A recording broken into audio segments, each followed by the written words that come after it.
Bienvenidos a la Iglesia Palabra Viva. Nuestra misión es hacer discípulos por medio de la palabra, para que vivan y den la vida obedeciendo y enseñando la voluntad de Dios, que es Jesús. Les pido un favor que nos coloquemos en pie, si es tan amable, iglesia, y vayamos al Evangelio de Lucas, capítulo 22, y leemos desde el versículo 31 al 34, y luego pasamos al verso 54 al 62. Dijo también el Señor: Simón, he aquí Satanás os ha pedido para zarandearos como a trigo, pero yo he rogado por ti, que tu fe no falte, y tú, una vez vuelto, confirma a tus hermanos. Él le dijo: Señor, dispuesto estoy a ir contigo, no solo a la cárcel, sino también a la muerte. Y él le dijo: Pedro, te digo que el gallo no cantará hoy antes que tú me niegues 3 veces que me conoces. Verso 54. Prendiéndole, le llevaron y le condujeron a casa del sumo sacerdote, y Pedro le seguía de lejos. Y habiendo ellos encendido fuego en medio del patio, se sentaron alrededor, y Pedro se sentó también entre ellos. Pero una criada, al verle sentado al fuego, se fijó en él y dijo: también éste estaba con él. Pero él lo negó, diciendo: mujer, no lo conozco. Un poco después, viéndole otro, dijo: tú también eres de ellos. Y Pedro dijo: hombre, no lo soy. Como a la hora después, otro afirmaba diciendo: verdaderamente también estaba con él, porque es Galileo. Y Pedro dijo: hombre, no sé lo que dices. Y enseguida, mientras él todavía hablaba, el gallo cantó. Entonces, vuelto al Señor, miró a Pedro, y Pedro se acordó de la palabra del Señor que le había dicho: antes que el gallo cante, me negarás 3 veces. Y Pedro, saliendo fuera, lloró amargamente. Amado Dios, gracias. Es maravilloso, Padre, que nos permitas en esta mañana meditar en tu palabra. Rogamos a ti, Padre precioso, que a través de ella nos des el conocimiento y nos hables a cada una de nuestras vidas. A través del Espíritu Santo de Dios, obra en cada uno de nosotros, Padre, en el nombre maravilloso de Jesús. Gracias, Señor. Amén y amén. La Biblia nos enseña que uno de los atributos de Dios es la omnisciencia de Dios. El saber que nosotros no podemos desconocer eso en cada una de nuestras vidas. Y es donde yo quiero que hoy hagamos un énfasis y estemos meditando a través de lo que la palabra de Dios nos va a estar enseñando. La omnisciencia de Dios, y en lo que nosotros como humanos siempre nos apoyamos, y es en nuestro corazón. En lo que nosotros como humanos siempre nos apoyamos, y es en nuestro corazón. Y la Biblia nos dice, vayamos un momento por favor, Génesis capítulo 2, versículos 16 y 17, y luego vamos a Génesis 3, del versículo 3 al 7. Mandó Dios al hombre diciendo: de todo árbol del huerto podrás comer, mas del árbol de la ciencia del bien y del mal no comerás, porque el día que de él comiere, ciertamente morirás. Aquí estamos leyendo, la palabra de Dios nos muestra cómo Dios, desde el mismo principio que creó al hombre, que lo hizo y lo puso en el lugar del Edén, que todos conocemos el pasaje, Dios lo primero que de una vez va es al corazón del hombre a demostrarle y a decirle que Él le conoce. Dios conoce a nosotros. Dios lo hizo, ¿quién más que Él le conoce? En ese momento que Dios le está mostrando al hombre, le está diciendo: de todo lo que tú tienes aquí podrás disponer, pero solamente te digo que de este árbol le está marcando algo específico, un remanente, un punto diferente, algo diferente a lo que el hombre no debe de ir, no debe de comer, no debe de hacer.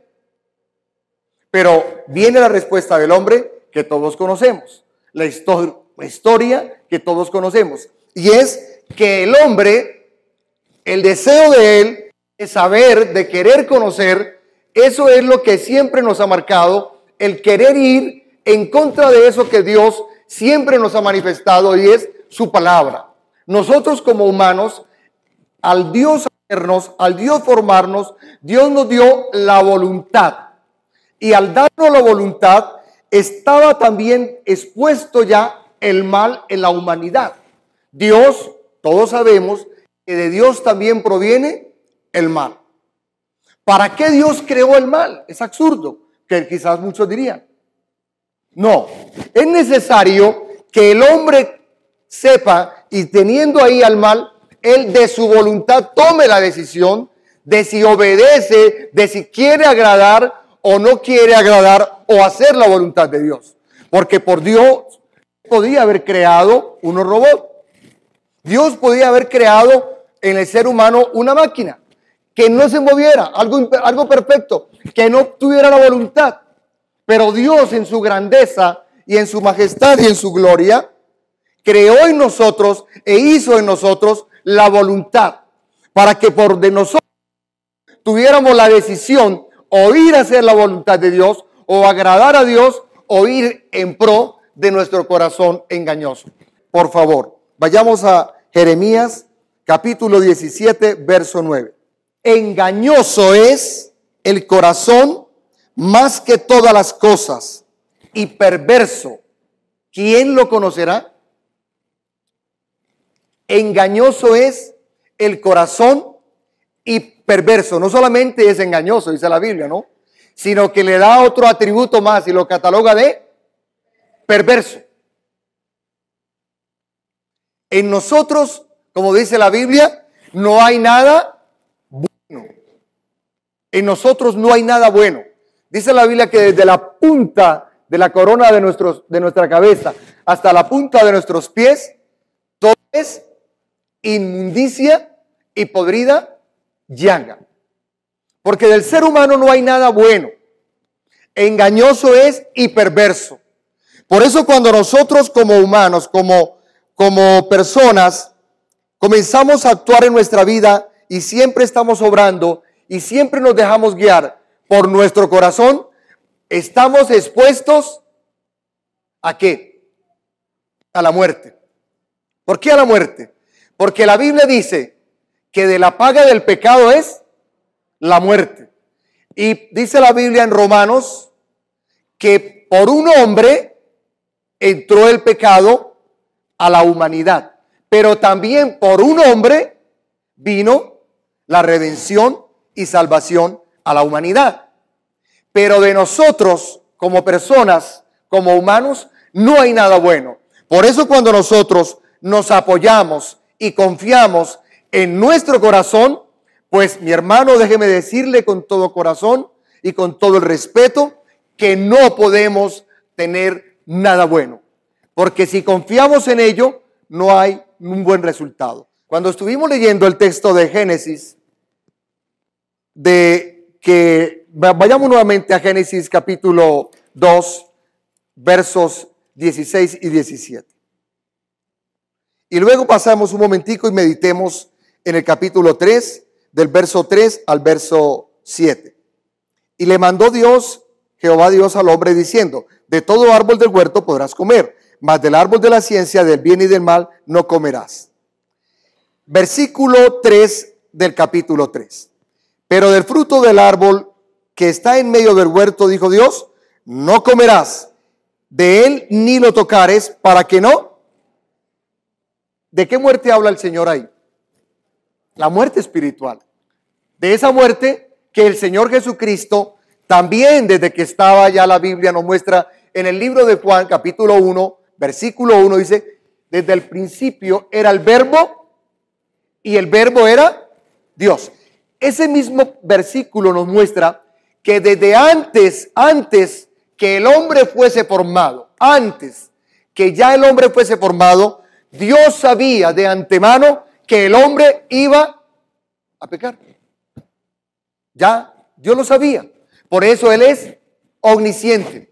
Por eso Él conoce todas las cosas. A Dios no se le escapó, no fue un accidente, no fue que el hombre la embarró y, no, me equivoqué, no. Dios de antemano ya lo sabía. Versículo 1, capítulo 1 del libro de Juan. En el principio era el verbo. ¿Qué principio? El principio de todo, el origen de todo. No de la creación de Génesis 1, no. En el principio, en la gloria de Dios, en la existencia de ese ser supremo, en la naturaleza divina, allá, en esa gloria eterna, en esa majestad de Dios, en ese principio, Dios ya de antemano, antes que el hombre fuese creado, antes que Dios lo hiciera, de antemano ya había de Dios, en el corazón de Dios, en la mente de Dios, en la omnisciencia de Dios, en su omnipotencia, en su grandeza. Dios ya tenía para nosotros, para la humanidad, ese plan de redención en Cristo Jesús. Dice así: en el principio era el verbo, y el verbo era Dios, y el verbo estaba con Dios. Ese es el principio, el origen de todo. Dios de antemano ya sabía y ya conocía, y Él sabe de qué nosotros estamos fallando y podemos pecar. Él ya lo conoce. Nosotros no podemos ignorar eso. Que queramos ignorar es diferente, pero Dios de antemano todo lo sabe. Dice la Biblia que aún nuestro suspiro no le es oculto. Todo le es conocido a Él. Amén. Por eso engañoso es nuestro corazón y nosotros tomamos decisiones equivocadas. En el libro de Juan, en el libro de Lucas, lo que estamos leyendo, los versos que estamos leyendo, vamos a detenernos un poquito en ese pasaje de Lucas. El Señor Jesucristo es en ese momento en que no les habla a se dirige a ellos directamente, mirándolos, hablándoles directamente al corazón. No usó parábolas, la última cena. Y en ese momento en que ya Él anuncia su muerte, uno de sus discípulos, Pedro, las palabras que el pasaje que todos conocemos, se apresura con sus palabras a dar una frase: Señor, mi vida daré por ti. Algo que quizás de muy buen corazón, pero el Señor, que todo lo conoce, que nos conoce, le dice a Pedro: Pedro, Satanás me ha pedido para zarandearte. Él ya lo conoce, él ya sabía lo que iba a pasar. Y viene Pedro con una frase a la cual es descubierto por Jesús: mi vida daré por ti. Y Jesús le dice: Pedro, antes que el gallo cante, me negarás 3 veces. En el pasaje que leemos después del Evangelio de Lucas, en los versículos 54 al 62, nos vamos a detener un momentico a mirar estos textos, por favor. Prendiéndole, le llevaron ¿a quién? A Jesús. Y le condujeron a la casa del sumo sacerdote. Y Pedro le seguía ¿cómo? Y Pedro le seguía ¿cómo? De lejos. ¿Qué significa esto? ¿Por qué Pedro? ¿Por qué la Biblia dice que le seguía de lejos? Porque ya ahí lo tenían a Jesús preso. Porque ya ahí lo iban a llevar a Jesús a la muerte. Y el Pedro, que estuvo con Jesús, que caminó con Jesús, que era discípulo de Jesús, en este momento ya no está profiriendo esas palabras: mi vida daré por ti, sino ¿cómo va? Distante. Algo similar a lo nuestro, ¿no? Algo similar a lo que nos pasa a nosotros los cristianos. Hace más o menos 50 años atrás, 60 años, los que quizás son de la data época anterior y conocen la historia del cristianismo en Colombia. Ser cristiano en Colombia, primero que todo, era vergonzoso, era confrontante, era avergonzante. El decir que tú eres evangélico, porque no se usaba la palabra cristiano, eso es una expresión muy moderna. Era el ser evangélico o protestante, eso era vergonzoso. Y muchos en ese momento eran expuestos a la burla, a ser apedreados, a ser vituperados. Muchas iglesias en esas épocas se cerraban, eran vituperadas, los pastores eran maltratados, etcétera, etcétera. Yo recuerdo que aún para ir al monte a predicar, la guerrilla lo perseguía, varias veces intentaron, en el caso con el pastor que yo iba, y en fin, pasamos experiencias peligrosas, porque en esa época el ser cristiano, el ser evangélico, no es como hoy en día, comillas, que está muy de moda.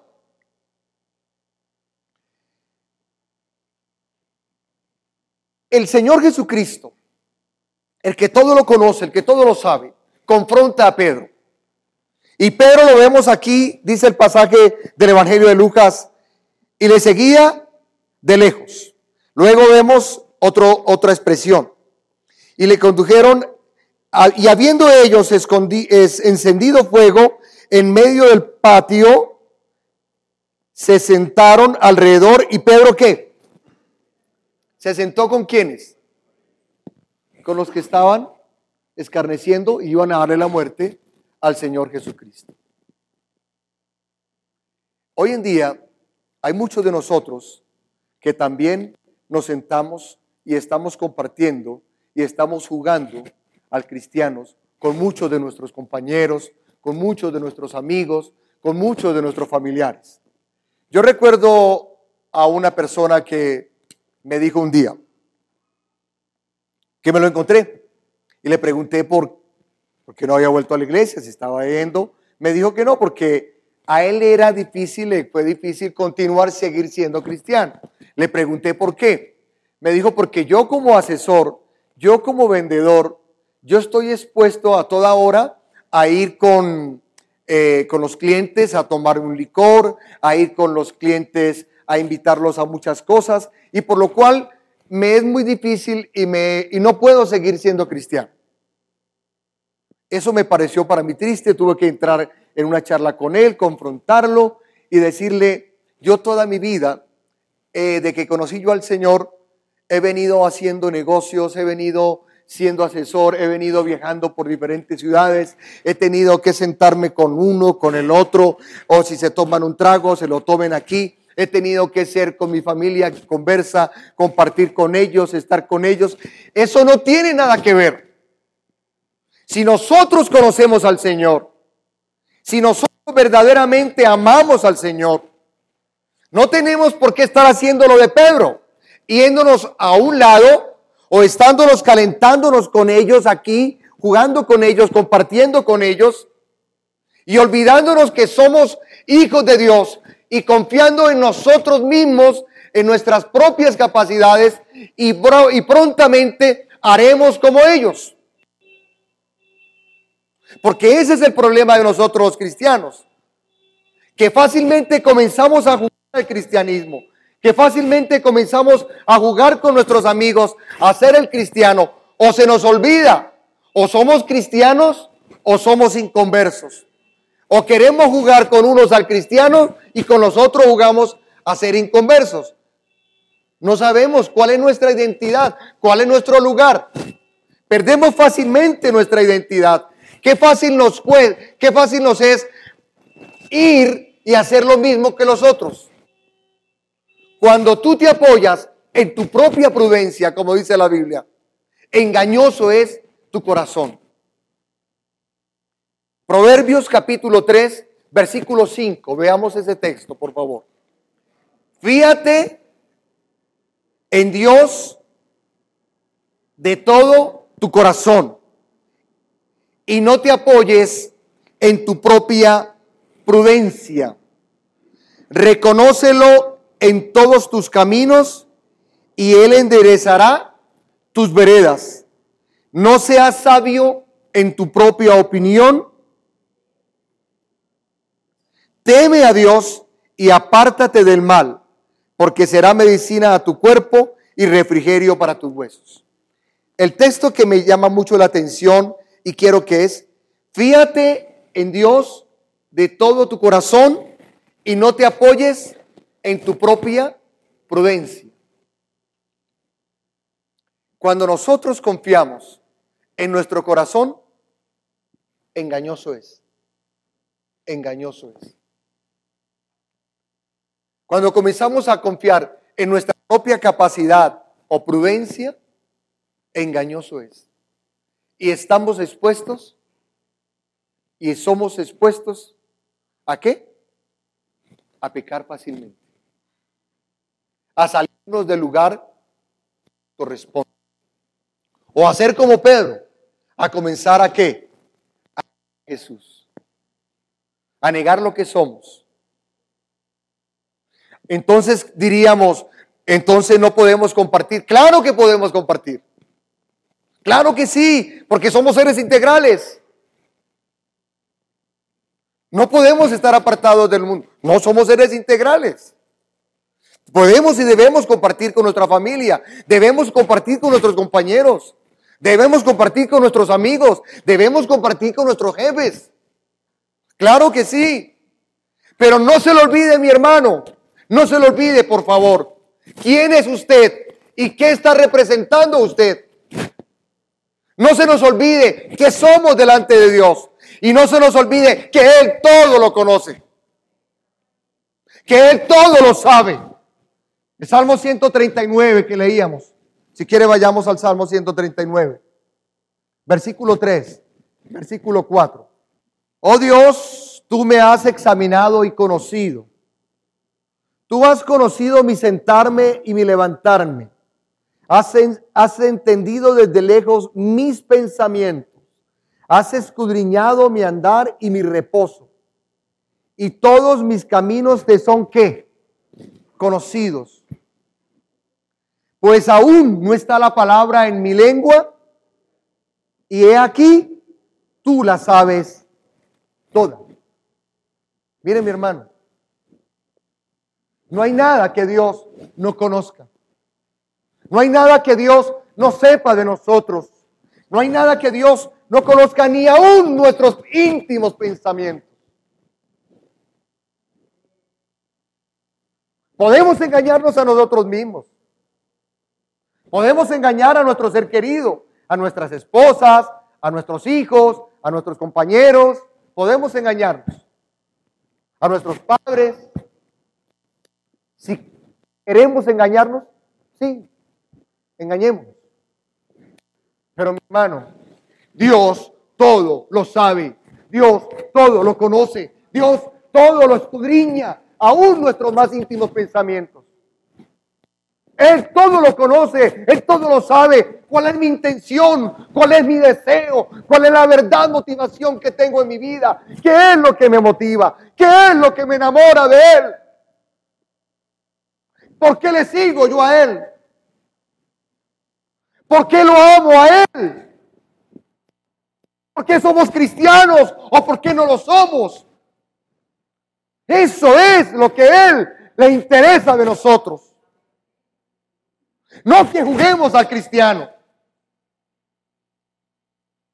No que juguemos al ser hijos de Dios o al evangélico o al de la moda.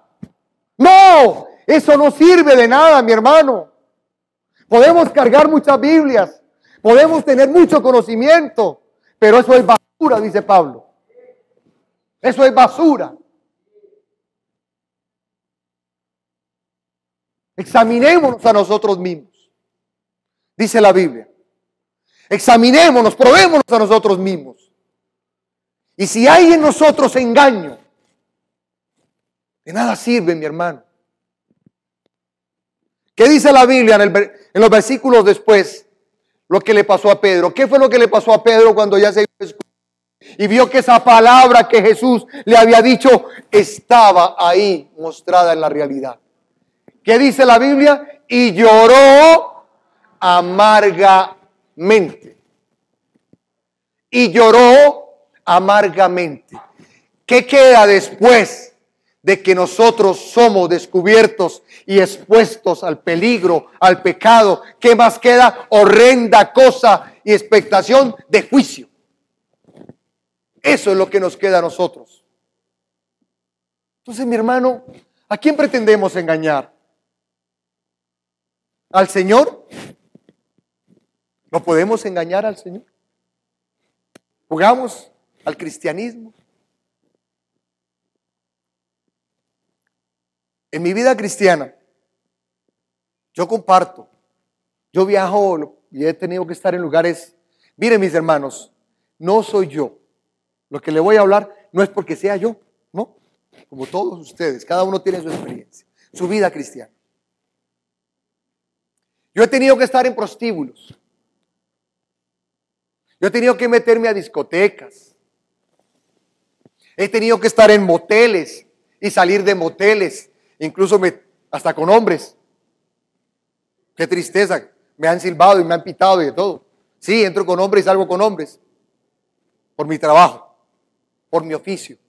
He tenido que estar en prostíbulos también, en muchos lugares, con prostitutas, con drogadictos. Tuve que convivir con drogadictos.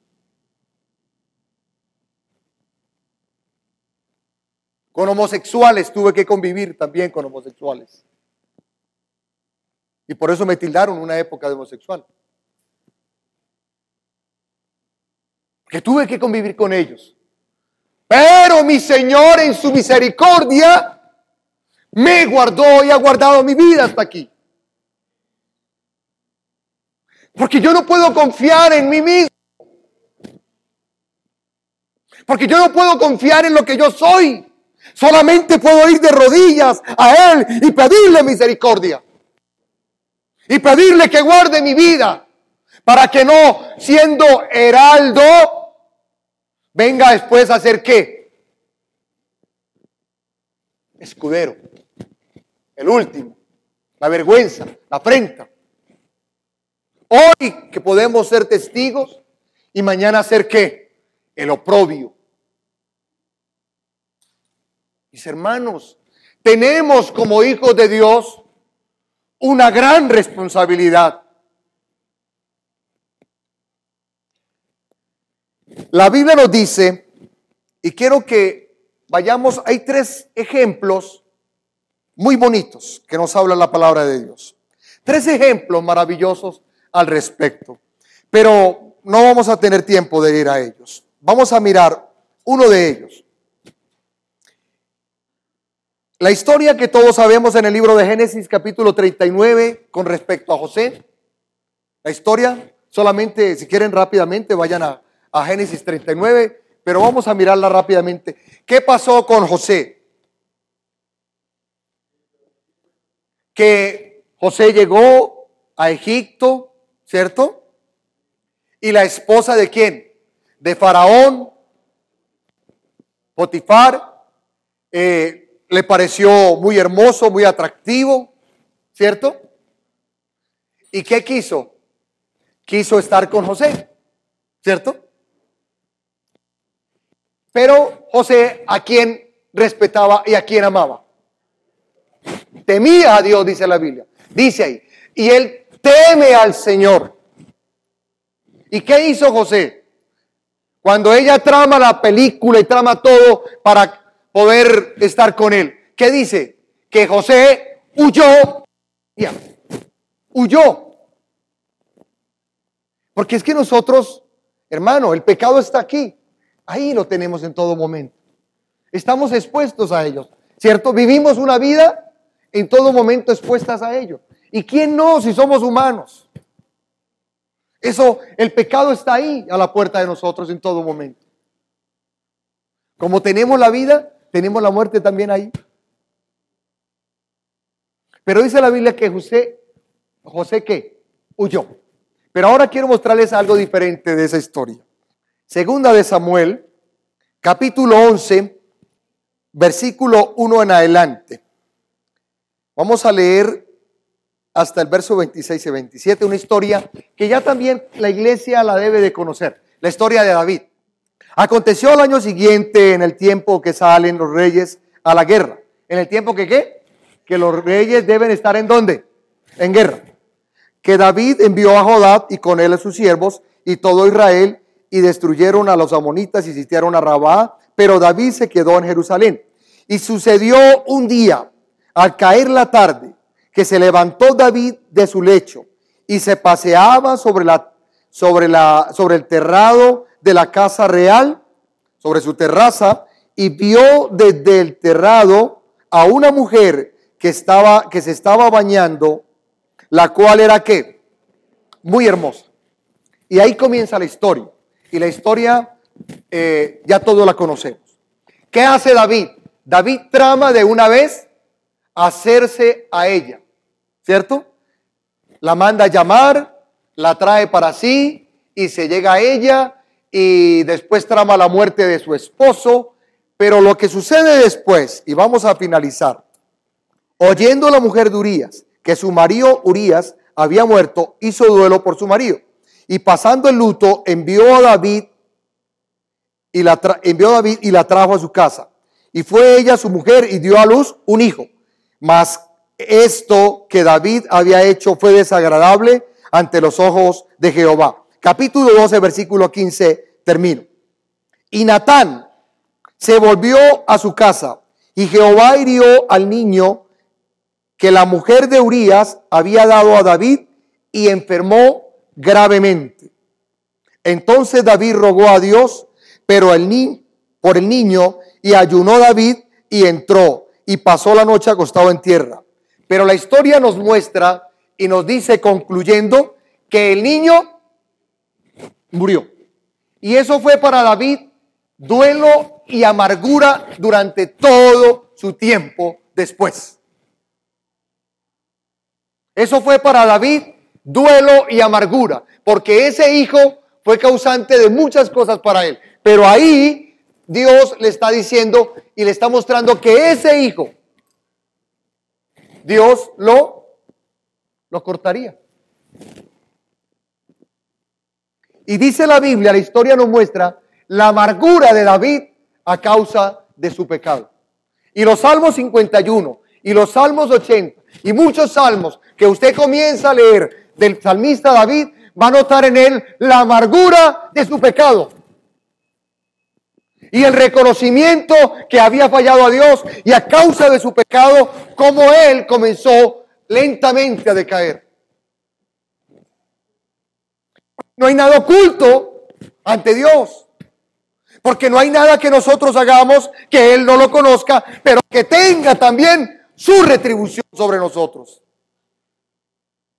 Y más aún, mi hermano, muchas veces, muchas de las cosas que nosotros incurrimos en hacer, no solamente nos causamos daño a nosotros, sino a los que están alrededor de nosotros. Arrastramos con ellos, arrastramos con nuestros hijos, arrastramos con nuestros seres queridos, arrastramos con mucho de todo eso, a causa de nuestro pecado.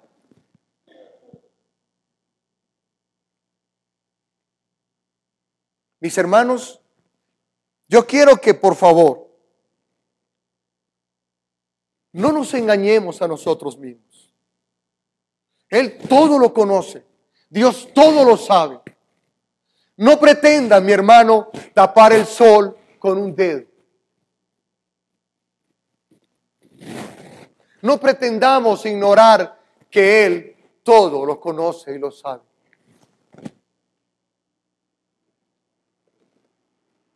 Vayamos al Señor, pidámosle a Él misericordia, supliquémosle a Él que nos sostenga con su mano, roguemos a Él que podamos permanecer firmes y fieles,